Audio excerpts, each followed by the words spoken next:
ایک دفعہ کا ذکر ہے، ایک گاؤں ہوا کرتا تھا۔ وہاں کے لوگ چڑیلوں پر بھروسہ نہیں کیا کرتے تھے کہ وہ حقیقت میں ہیں یا نہیں۔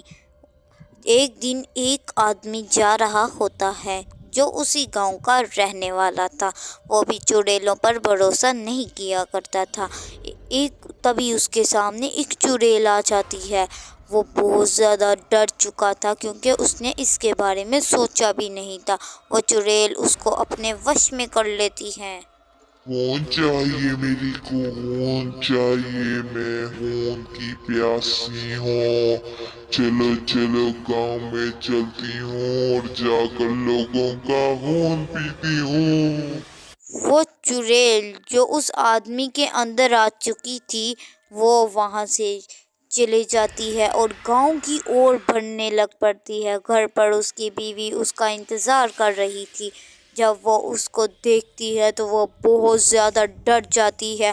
وہ بہت تیزی سے بھاگتی ہے اور چلاتی ہے کہ مجھے بچاؤ، میرے پیچھے جن ہے، چڑیل ہے۔ لیکن گاؤں والے اس پر بھروسہ نہیں کرتے تھے۔ وہ ایک بابا کے پاس جاتی ہے اور اس کو ساری بات بتاتی ہے۔ وہ بابا کچھ پڑھنے لگ پڑتا ہے، تبھی وہ چڑیل ختم ہو جاتی ہے۔